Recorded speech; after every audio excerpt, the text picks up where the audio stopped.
Hello hello hello. Online आवाज आ रहा है क्या?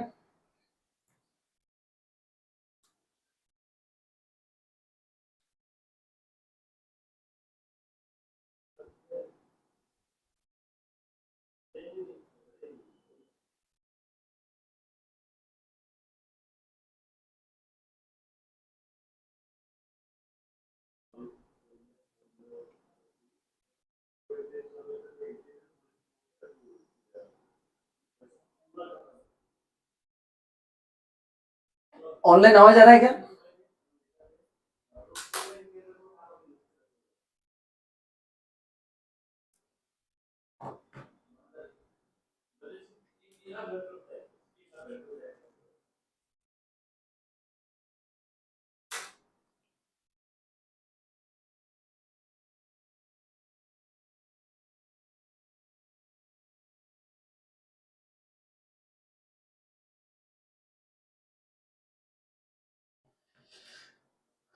चलो सो गाइस आगे बढ़ते हैं।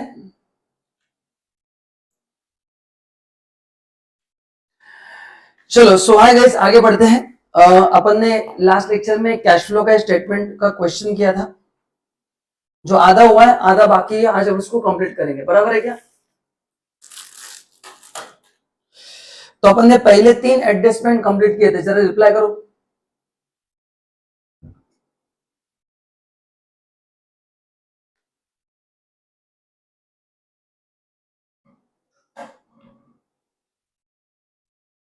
यस, चलो सो अपन यहां तक आ चुके हैं। Now next adjustment, company sold investment at a profit of 40,000 which was credited to capital reserve. ठीक है, अभी इन्वेस्टमेंट अकाउंट अपने को खोलना पड़ेगा। तो ओपनिंग बैलेंस है 22,80,000, क्लोजिंग बैलेंस है 26,40,000। तो पहले इन्वेस्टमेंट अकाउंट ओपन करो, आइए।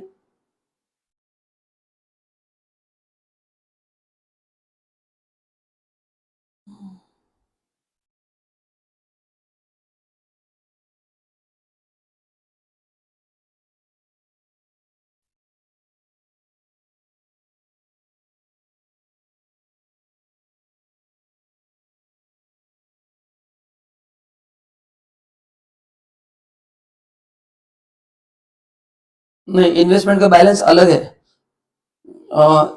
ओपनिंग बैलेंस 4 लाख है, वो एसेट का है। ओपनिंग बैलेंस 4 लाख है, क्लोजिंग बैलेंस 3,20,000 है। ओपनिंग बैलेंस 4 लाख है, क्लोजिंग बैलेंस 3,20,000 है।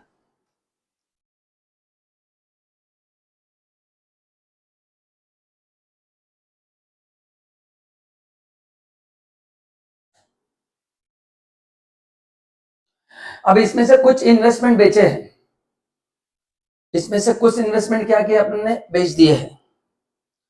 अपन ने क्या किया, कुछ इन्वेस्टमेंट अपन ने बेच दिए हैं। तो देखो अभी कोई बता सकता है, एंड उसमें अपने को प्रॉफिट 40,000 का हुआ है, एंड ये प्रॉफिट कैपिटल रिजर्व में क्रेडिट हुआ है। सो कोई बता सकता है कितने के इन्वेस्टमेंट बेचे? मैंने कुछ इन्वेस्टमेंट बेचे और जिसमें मेरे को 40,000 का प्रॉफिट हुआ है। If you ask me, opening balance 4 lakh था एसेट्स का, क्लोजिंग बैलेंस 3,20,000 हो गया। तो difference is nothing but investment sold, और उसके ऊपर 40,000 का फायदा हुआ है। तो आप मेरे को बता सकते हैं कि बैंक में कितना पैसा है? Can you tell me general entry? बताओ, 40,000 के इन्वेस्टमेंट बेचे अपन ने, 40,000 फायदा हुआ है, तो बता सकते हैं टोटल पैसा कितना आया?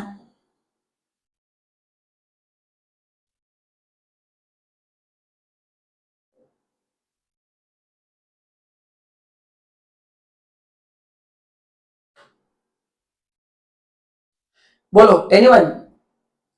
तो टोटल आया 1,20,000, क्योंकि एसेट का बैलेंस जो कम हुआ है,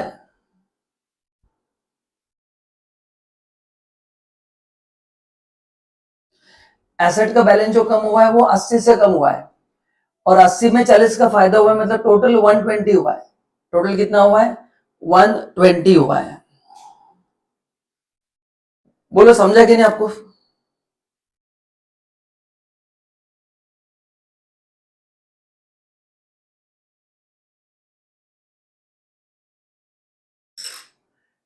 बराबर है। चलो एंट्री करो फिर। सो इन्वेस्टमेंट सेल कहां पे आएगा, इन्वेस्टमेंट एक्टिविटी में आएगा।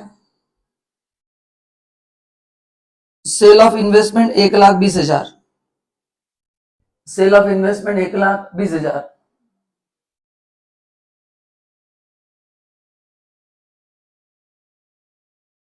Sale of investment 1,20,000।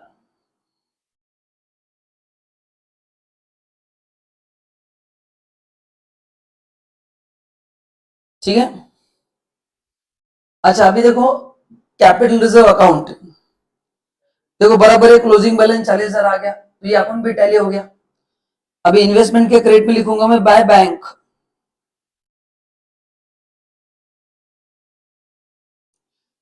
1,20,000 to capital reserve account profit 40,000,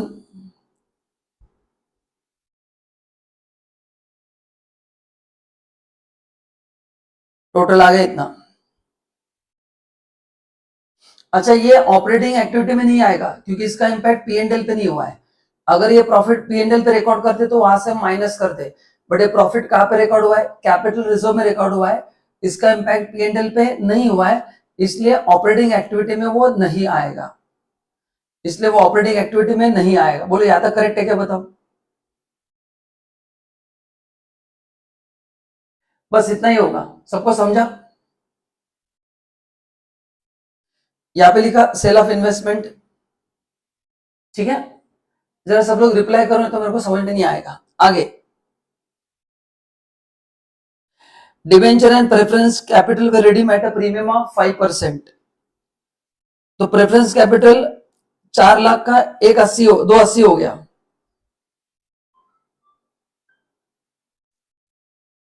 and debenture 4 lakh के 280 हो गए, प्लस इसमें 5% प्रीमियम, ये प्रीमियम लॉस होता है जो पीएनएल में डेबिट हुआ है, करेक्ट ना। तो ये प्रीमियम अपन एडजस्ट करेंगे। तो पहले बताओ जर्नल एंट्री क्या होगा, पहले बताओ कितने का कम हुआ है।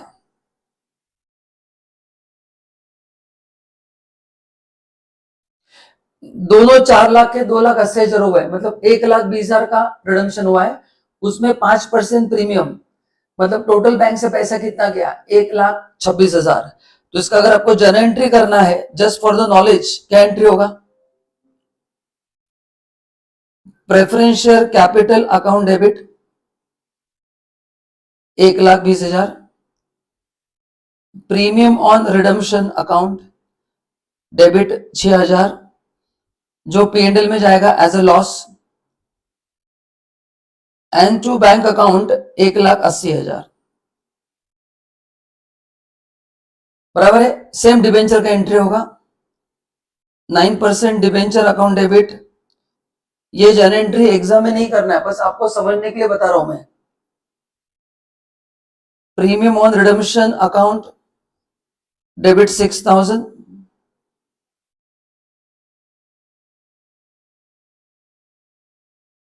टू बैंक अकाउंट, अरे टोटल गलत है,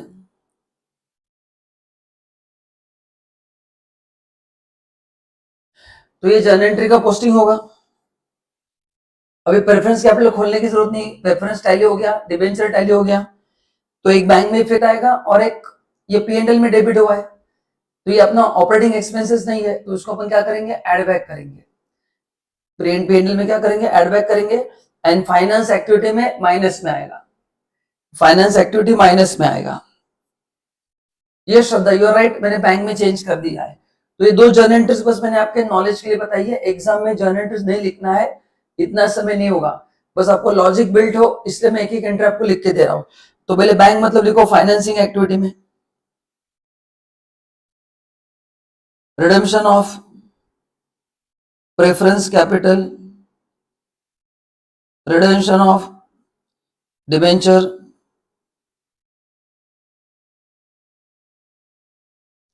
1/26 1/26,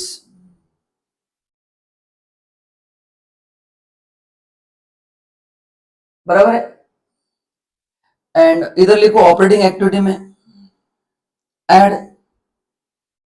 क्योंकि ये P&L में डेबिट हुआ है, इसका इम्पैक्ट P&L पे हुआ है और ये नॉन ऑपरेटिंग है अपना। Premium on redemption of preference capital, premium on redemption of debenture 6,000।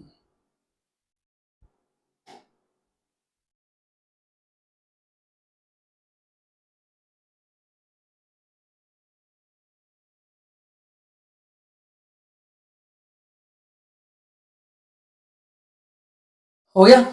चलो आगे बढ़ते हैं, नेक्स्ट एडजस्टमेंट।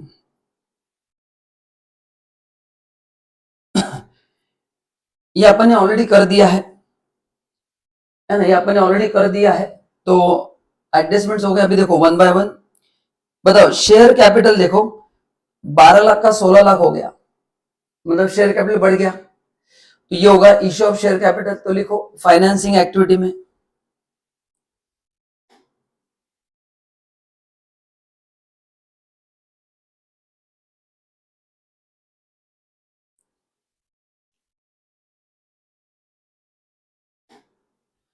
लिखो फाइनेंसिंग एक्टिविटी में issue of share capital 4 lakh. अभी लाइन से जाना है, जो जो चीजें बाकी उसका इफेक्ट देना है।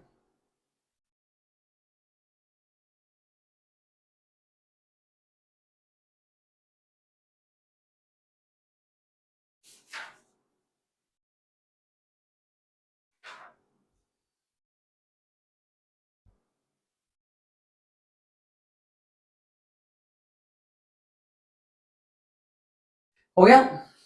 नेक्स्ट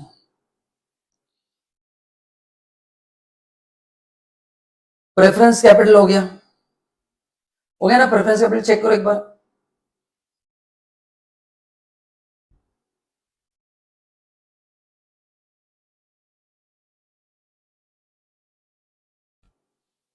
आपने प्रेफरेंस का एडजस्टमेंट किया ना डिविडेंड का।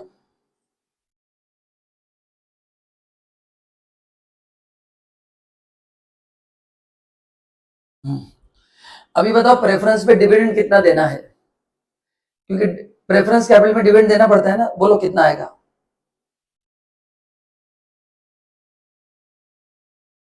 कितना परसेंट है ये? 10% है।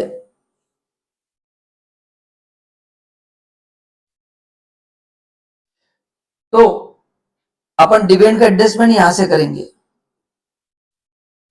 है ना। डिविडेंड का एडजस्टमेंट में क्या करेंगे, वहां उसका अकाउंट खोलेंगे। अभी देखो ये इससे कनेक्टेड है। अभी ओपनिंग बैलेंस 120 था, क्लोजिंग 144 है। कितना क्लोजिंग? 144। बताओ कैसे करेंगे। फर्स्ट थिंग, ये 1,20,000 जो रिडीम हुआ है वो कौन सी डेट को रिडीम हुआ है? क्योंकि ओपनिंग कैपिटल 4 लाख था, क्लोजिंग 280 हुआ है। तो इसको एज्यूम करना है कि वो फर्स्ट डे को ही रिडीम हुआ है। तो जो डिविडेंड आएगा 2,80,000 का 10% 28,000 आएगा। कितना आएगा? 28,000। जरा बताओ कैसे करेंगे एडजस्टमेंट। बोलो डिविडेंड पे कहां से लाएंगे आप? पहले अकाउंट खोलते हैं अपन।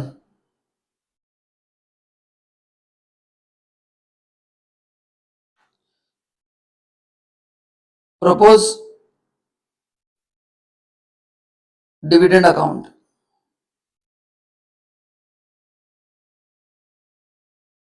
बाय बैलेंस ब्रॉट डाउन कितना है प्रपोज डिविडेंड का? ओपनिंग बैलेंस 1,20,000 है। To balance carried down 144।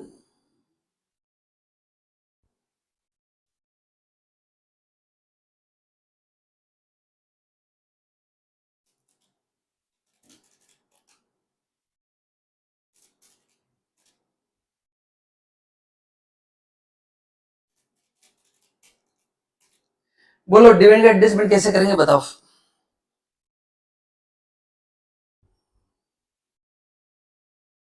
मैं आपके आंसर के लिए रुका हूं।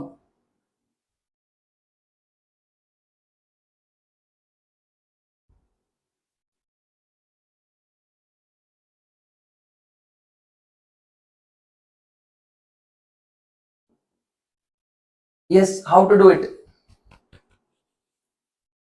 क्योंकि देखो अभी अपना ओपनिंग जो था, ओपनिंग 4 लाख था, क्लोजिंग 280 हुआ है, 10% प्रेफरेंस कैपिटल है, तो 120 रिडीम को वो अपने को डेट नहीं पता है। अगर आप eight the end of the year मानते हैं तो 4 लाख पे डिविडेंड आएगा, अगर at the beginning of the year मानते हैं तो फिर 2,80,000 का 10% कितना आएगा डिविडेंड? 28,000 डिविडेंड आएगा। तो बताओ आप कैसे करोगे? क्वेश्चन आपके सामने है, चेक कर लीजिए एक बार।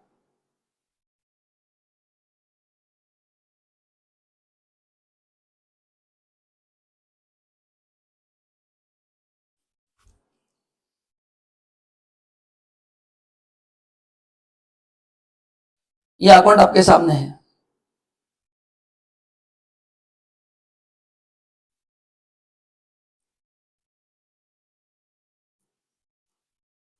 How to do this adjustment? 2 minute देता हूं, सोचो इसको हम कैसे सॉल्व करेंगे। नॉर्मली मैंने क्या कहा था, इसको टू बैंक मानना है और इसको करंट ईयर प्रोविजन मानना है, बट ये ओपनिंग 120 था, मतलब जो लास्ट ईयर का था। And what is the rate given? 10% preference capital is 4 lakh. तो जरा बताओ कैसे करना है एडजस्टमेंट? क्या अपन इसमें दिमाग लगा सकते हैं, कैसे कर सकते हैं बताओ, सोचो जरा।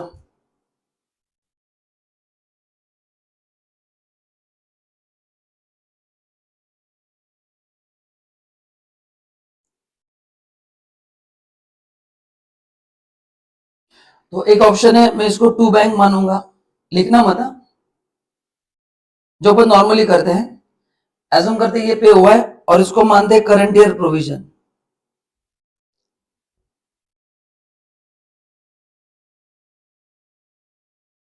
बराबर है।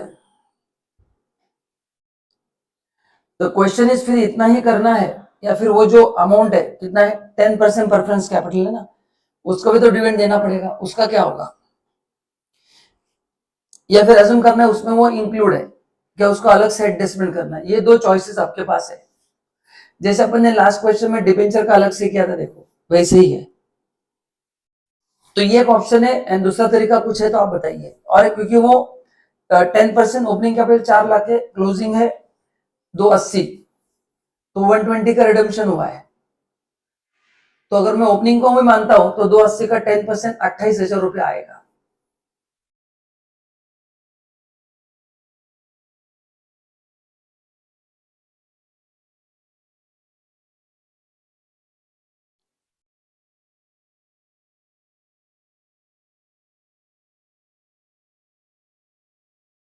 How to get the answer? क्या इतना ही करना है? सोचो, एज्यूम करो एग्जाम में क्वेश्चन आए,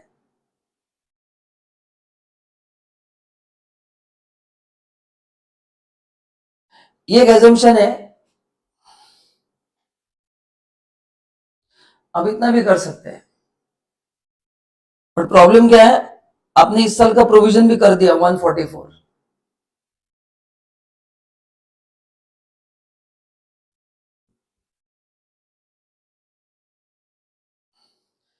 वैसे डिबेंचर का भी होने वाला है, यहां पे होगा, यहां पे होगा, यहां पे होगा। Anyone assuming opening is paid, ठीक है।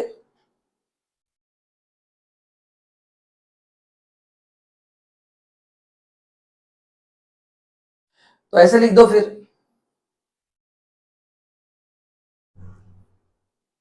तो इस साल का जो प्रोविजन है उसमें करंट ईयर का भी इंक्लूड एज्यूम करो, ऐसा कर दो। लिखो डिविडेंड पेड,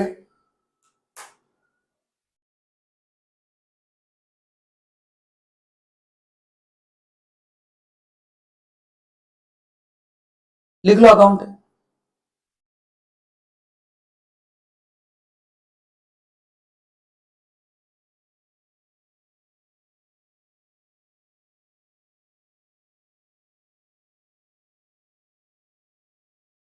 अभी ओपनिंग बैलेंस 4 लाख था ना, 28 इंटू 3, 84, ठीक है। तो लिखो यहाँ पे फिर डिविडेंड पेड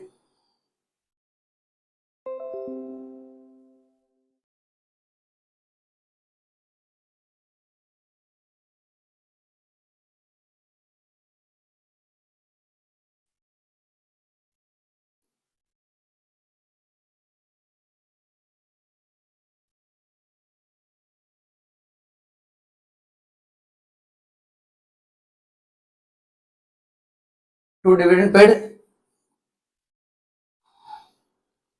120 और यहां पे ऐड करो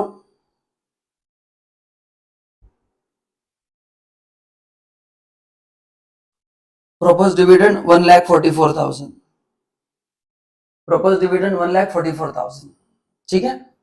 चलो अभी नेक्स्ट कैपिटल रिजर्व तो अपन ने ऑलरेडी बना दिया है। रिजर्व का बैलेंस बढ़ गया, मतलब अपन ने प्रोविजन क्रिएट किया है, 680 का 8 लाख हो गया, तो यहां पे आएगा transfer to general reserve 1,20,000, transfer to general reserve आएगा 1,20,000।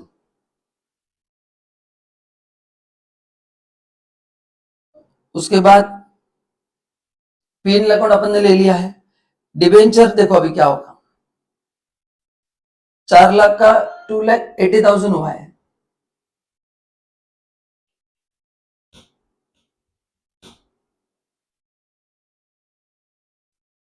सो 2,80,000 पे 9% इंटरेस्ट निकालो। मैं एज्यूम कर रहा हूं कि 120 ओपनिंग में रिडीम हुआ है, अगर क्लोजिंग में रिडीम होता तो उस पर भी इंटरेस्ट आता, सो 2,80,000 का 9%, 25,200 वो दोनों तरफ आएगा।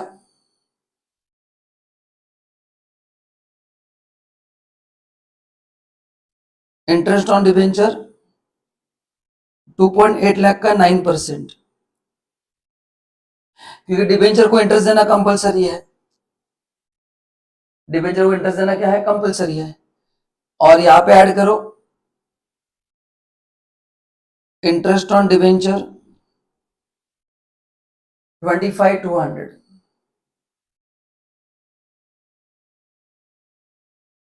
ठीक है। नेक्स्ट अभी करंट लायबिलिटी 480 के 520 हो गए, लायबिलिटी बढ़ गई। बताओ करंट लायबिलिटी मैंने परसों लिख के दिया था, बोलो लायबिलिटी बढ़ गई is increase of cash flow या डिक्रीज, परसों लिख के दिया है। बोलो increase in liability is what, पैसा आ रहा है या पैसा जा रहा है, इंक्रीजिंग करंट लायबिलिटी।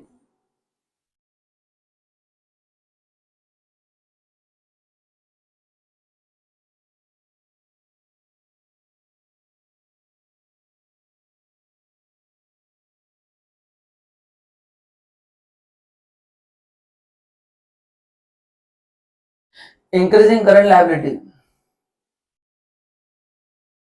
बोलो एड एलएस, करेक्ट ऐड होगा क्योंकि आपने को क्रेडिट मिला है, मतलब अपना आउटफ्लो बचा है, तो कितना डिफरेंस है 40,000। Next provision for tax, provision कम हो गया, बोल अभी कैसे करना है, टैक्स में कुछ एडजस्टमेंट नहीं है ना, तो सेम करेंगे opening paid and closing current year provision, तो 360 अपन दिखाएंगे टैक्स पेड है ना, तो इनकम टैक्स पेड सबसे एंड में आएगा, ओपनिंग को पेड दिखाना है, सो टैक्स पेड है ओपनिंग 3,60,000 एंड यहां पे ऐड होगा provision for tax current year का 3 ने उल्टा लिखा, यहां पे 340 चाहिए, उल्टा लिखा मैंने, नीचे 360 चाहिए, हाँ नहीं बरो 360 लिखा है। एंड तो टैक्स का तो ओपनिंग पेड एज्यूम करना है, मैंने कॉमन बता दिया, ओपनिंग डिविडेंड हो या टैक्स, ओपनिंग पेड मान, अगर एडजस्टमेंट नहीं है तो ओपनिंग पेड मानना है एंड क्लोजिंग करंट ईयर का प्रोविजन मानना है।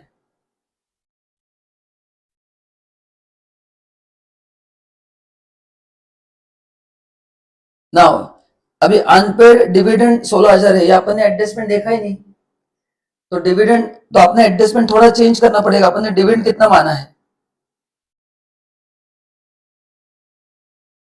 डिविडेंड पेड जो है वो कम कर दो। 1,20,000 में से 16,000 अनपेड है ना, तो यहां पे लिखो 1,04,000। ये अपन ने पढ़ना भूल गए। 120 में से 16,000 अनपेड है, तो ये अमाउंट चेंज करके 1,04,000 दिखाओ।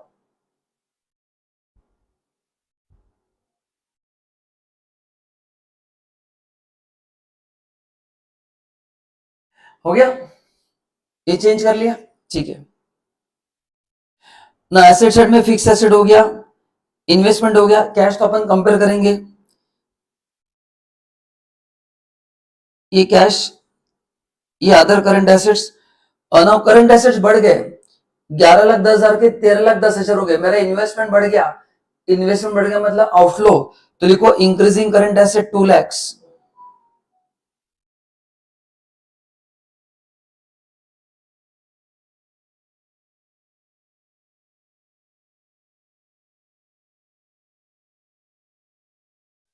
एसेट बढ़ गया मतलब इन्वेस्टमेंट बढ़ गया। प्रीलिमिनरी एक्सपेंसेस रिटर्न ऑफ, अब ये भी नॉन कैश है तो इसको ऐड करना पड़ेगा यहाँ पे।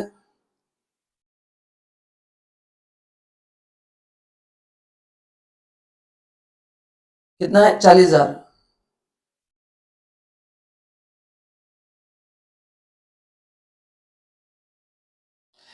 अच्छा, करंट एसेट में अपने गड़बड़ हो गया। मैंने कहा था अपने को स्टॉक का एडजस्टमेंट करना पड़ेगा ना, तो ओपनिंग एसेट्स का वैल्यू बढ़ा है ना 24,000 से, तो ये एसेट बढ़ा के लेने पड़ेंगे। सो 13,10,000 माइनस 11,10,000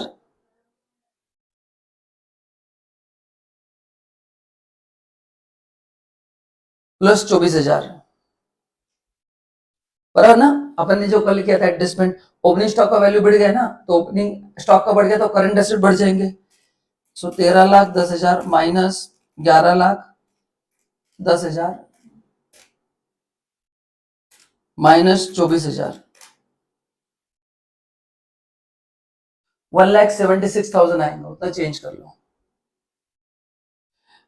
प्रॉब्लम खत्म हो गया है, अभी अपन उसको टैली कर सकते हैं।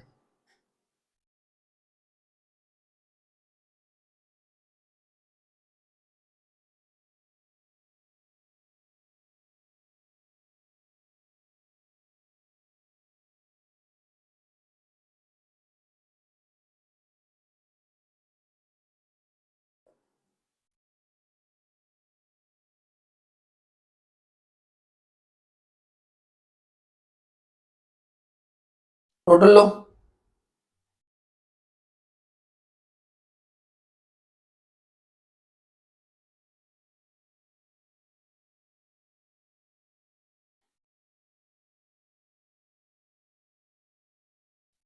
कैश जनरेटेड फ्रॉम ऑपरेशंस,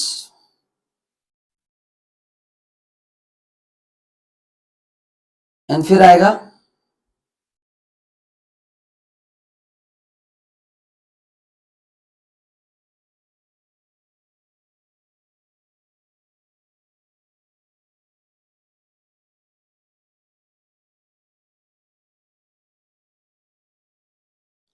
ठीक है। 3 आंसर्स आएंगे अपने। चलो ये बड़ा करके चेक करो एक बार।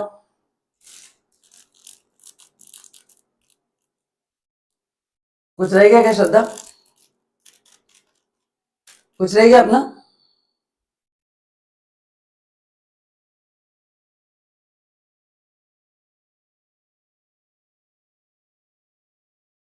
चेक करो एक बार। 36,000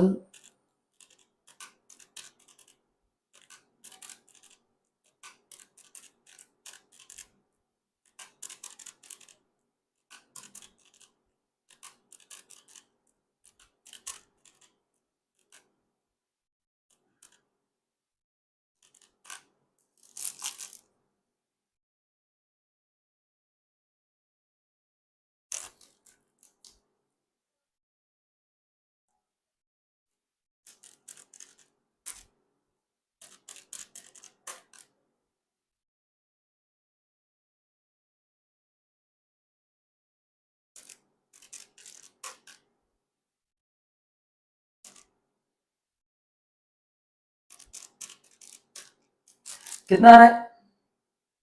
करंट रेट 2,24,000 नहीं ना श्रद्धा, ओपनिंग करंट एसेट बढ़ रहा है, क्लोजिंग नहीं। ओपनिंग स्टॉक में अपन ने चेंज किया था, तो ओपनिंग एसेट्स का वैल्यू बढ़ेगा। ओपनिंग स्टॉक अंडर वैल्यूड था, सो 11,10,000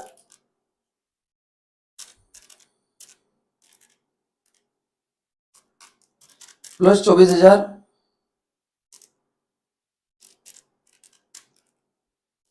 बराबर है 176। मैंने कैलकुलेट किया था, बराबर है। चलो टोटल बताओ पहले कितना आ रहा है? 36,000 plus 20,000 plus 16,000 plus 360 plus 12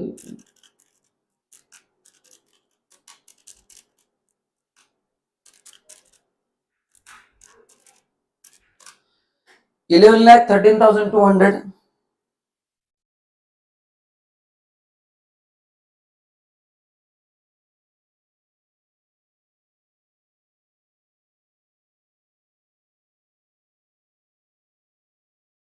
11,13,200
check करो टोटल बराबर है क्या?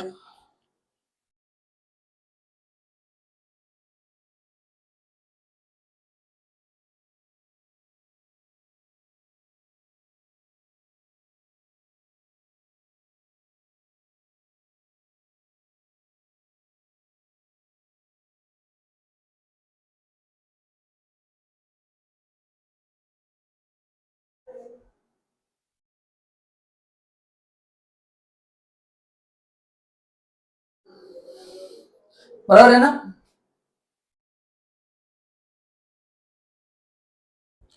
ये बताओ कितना आ रहा है?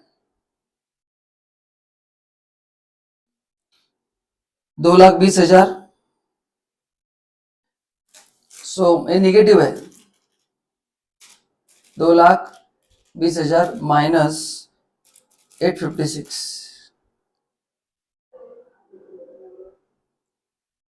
नेगेटिव 6,36,000। एंड तीसरा देखो,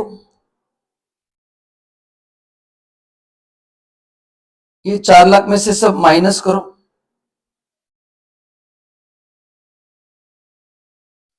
सो 4 lakh minus 1,26,000 minus 1,26,000 minus 1,04,000 minus 25,200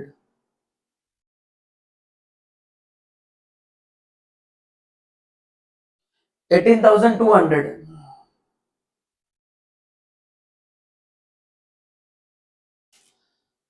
तो 6,17,200 minus 6,36,000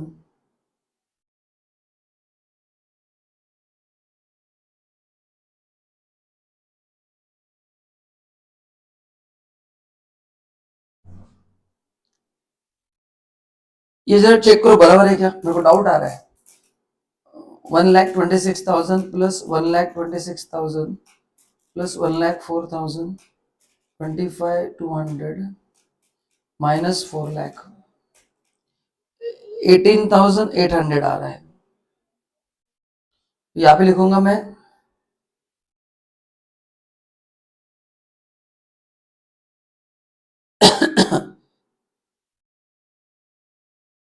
net cash and cash equivalent.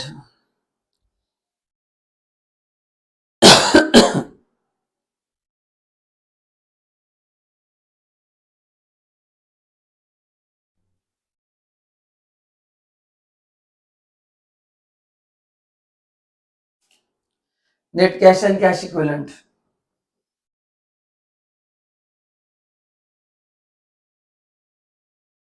So 671,200 positive है, माइनस 6,36,000 ये जीरो आ रहा है।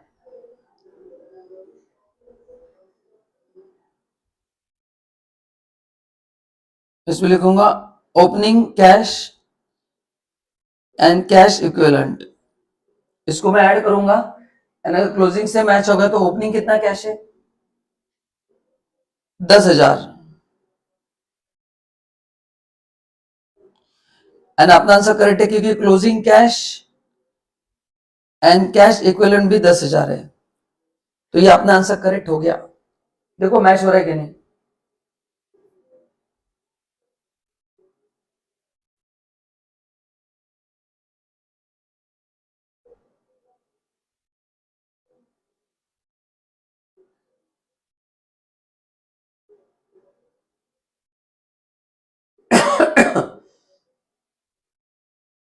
तो यहां पे अपने टॉपिक समाप्त होता है।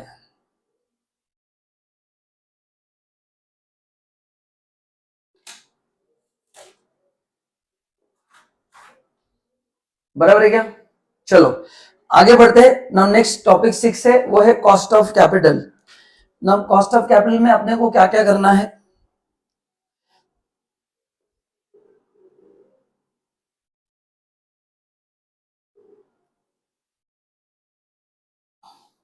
अच्छा, फर्स्ट थिंग आपने को पता होना चाहिए कि what are the components of cost of capital.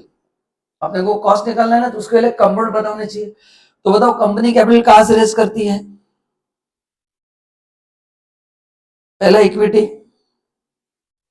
दूसरा प्रेफरेंस, तीसरा डेट कैपिटल, चौथा लोन एंड पांचवा है रिटेन्ड अर्निंग्स।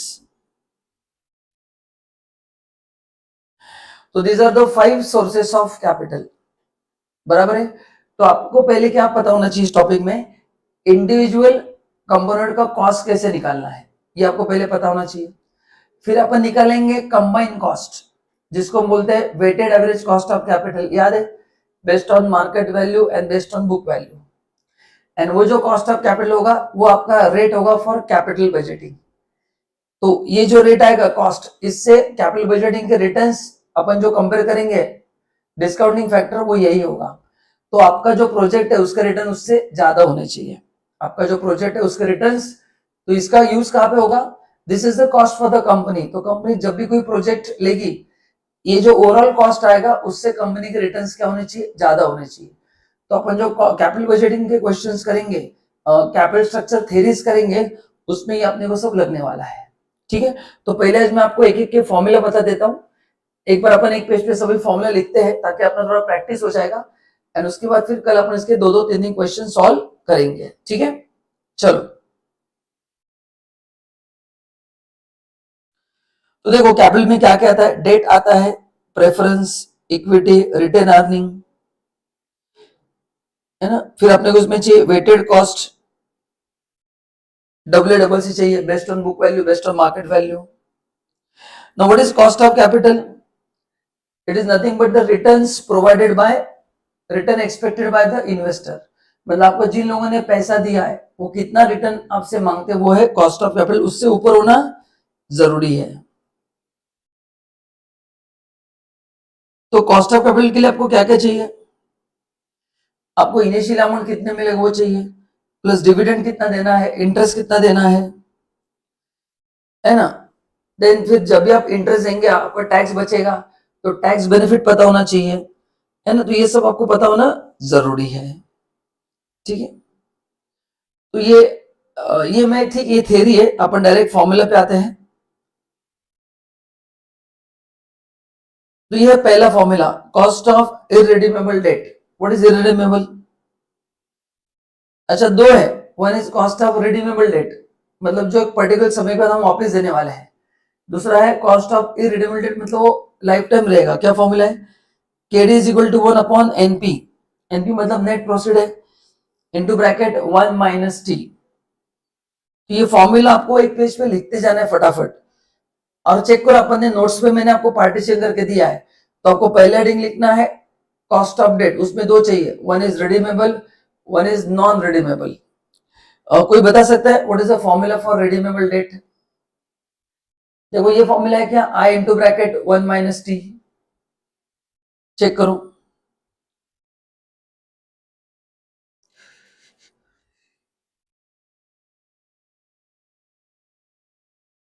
नहीं, ये फॉर्मूला है। तो दो फॉर्मूलेज है, तो पहला वाला जो है वो इररिडीमेबल है एंड दूसरा वाला है रिडीमेबल। इसके मैक्सिमम एग्जाम में क्वेश्चंस आते हैं।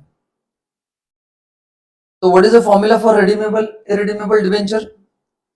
KD is equal to 1 minus NP upon 1 minus T, ये एक फॉर्मूला है। देन एंड अगर रिडीमेबल डिबेंचर है तो I into bracket 1 minus T plus redeemable value minus net proceed upon N. अब इसका लॉजिक क्या है सर? इस पहले पार्ट का लॉजिक ये है कि अगर मैं 1 रुपया इंटरेस्ट दे रहा हूं आए, तो उसमें मेरा टैक्स बेनिफिट होगा, इसलिए 1 माइनस टी से मेरे को डिबेंचर्स का कॉस्ट मिलेगा आफ्टर टैक्स। सेकंड, मैं जब डिबेंचर रिडीम करूंगा और आज मेरे को जो पैसा मिला है मैं कुछ ना कुछ एक्स्ट्रा दे रहा हूं, तो उसको अपन ओवर पीरियड ऑफ एन, मतलब अगर 10 साल का डिबेंचर का पीरियड है उसमें हम डिवाइड करते हैं। इसके लॉजिक मैंने हर एक फॉर्मूले का क्लास में आपको लॉजिक बताया था। So redeemable value minus net proceed, तो अगर अपन कुछ एक्स्ट्रा पैसा दे रहे हैं तो वो भी कॉस्ट है, तो उसको अपन एन मतलब over the number of years of debenture हम उसको स्प्लिट करेंगे and all together divide by RV plus NP divide by 2, because that is the average amount we have used. Redeemable value plus net proceed, इसका divide by 2 करेंगे तो अपने को compare करने के लिए अच्छा बेस मिल जाएगा। तो ये दो फॉर्मूले आपको याद है क्या? तो इससे अपने को कॉस्ट ऑफ डिबेंचर मिलेगा। नाउ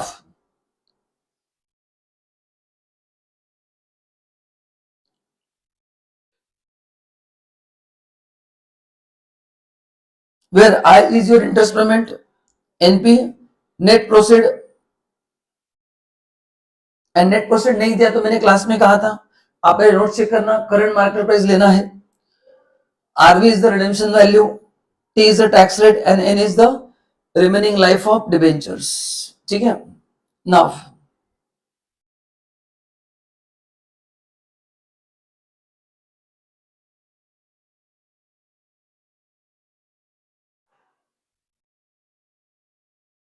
फिर उसके बाद ये मैंने आपको बॉन्ड का फॉर्मूला दिया था, वैल्यू ऑफ बॉन्ड। बॉन्ड का क्या होता है?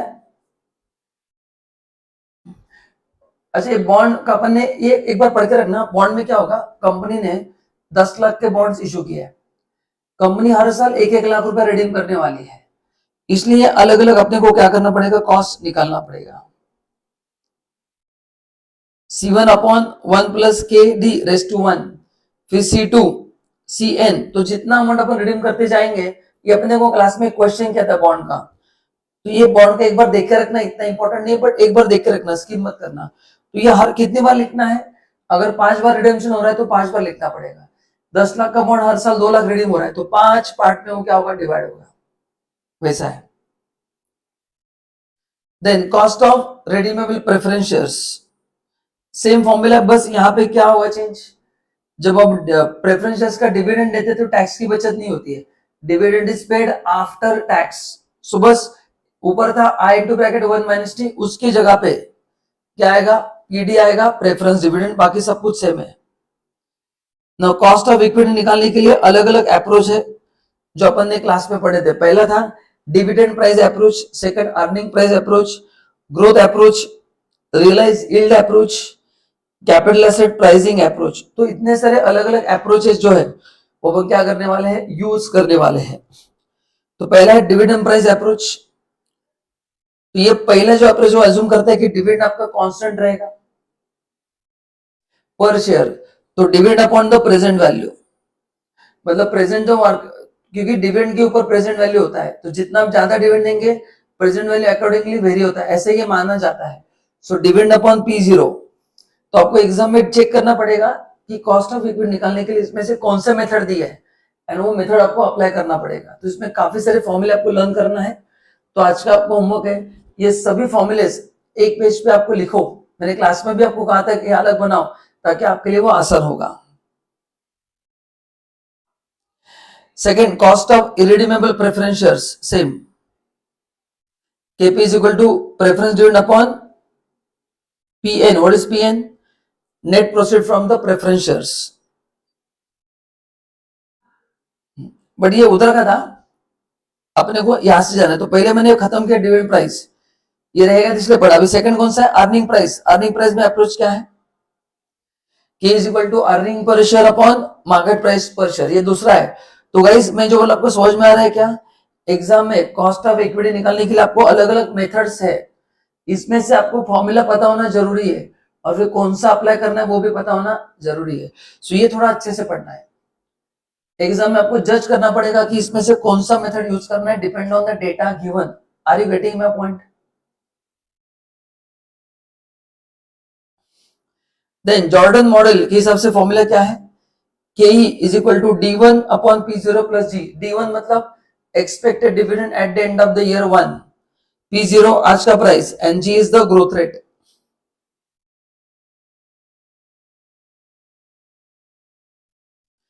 एंड सपोज फ्लोटेशन कॉस्ट दिया है, तो ये जो करंट मार्केट प्राइस है उसमें से वो खर्चा माइनस करना है ना।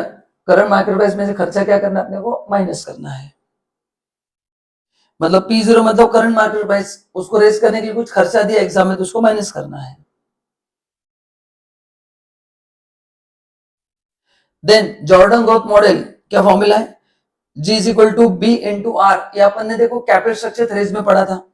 सो B क्या है, retention ratio, and R is rate of return. तो आप कितना रिटेन कर रहे हो। अच्छा, रिटेंशन कैसे आता है, प्रॉफिट आफ्टर टैक्स में से डिविडेंड देने के बाद जो अमाउंट है उसको बोलते हैं retain earning. After giving equity dividend, जो भी हम उसको बोलते हैं रिटेन अर्निंग। तो जो रिटेन अर्निंग है वो इन्वेस्ट होगा, उसके ऊपर जो ग्रोथ मिलेगा, तो उस बेसिस पे that will be the cost. Then capital asset pricing model का फॉर्मूला क्या है, ये फॉर्मूला है K is equal to RF। What is RF, risk free return plus beta मतलब risk associated with that security into bracket RF मतलब market में कितना मिलता है, minus RF risk free return. तो ये सभी फॉर्मूलेज आप यूज करके आप क्या निकाल सकते हैं, cost of capital. And now what is cost of retain earning, equity share holder ने जो प्रॉफिट सैक्रिफाइस किया है ना।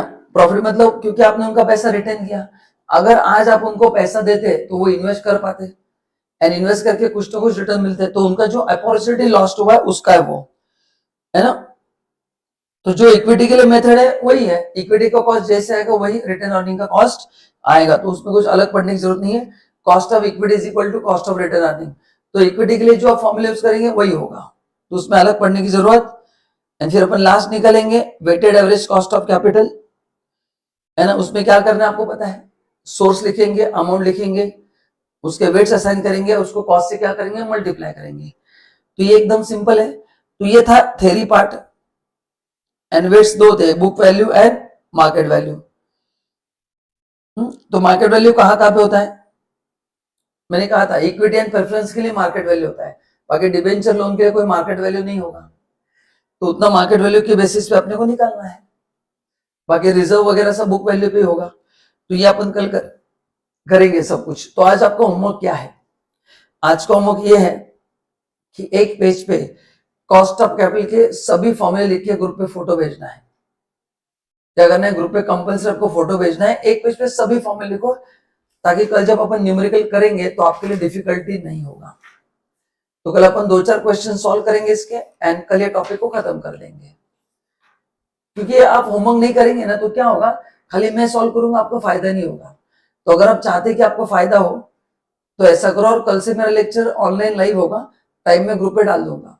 आज मैडम ने 3 बजे किया था, कल से रेगुलर टाइम 4 to 5 होगा, डोंट वरी, है ना। ठीक है, तो प्लीज ये होमवर्क करके ग्रुप पे फोटो भेज दो, क्योंकि अपने को भी एग्जाम देना है, थोड़ा अलस छोड़ दो। 15 मिनट का काम है, सभी फॉर्मूले हर एक का मीनिंग के साथ, आरबी क्या है ये सब लोग ग्रुप पे रात को भेज दो, है ना। फिर अपन कल इसको कंप्लीट करेंगे, परसों से नया टॉपिक स्टार्ट करेंगे। Thank you so much, bye bye. चलो bye bye everyone, online bye bye.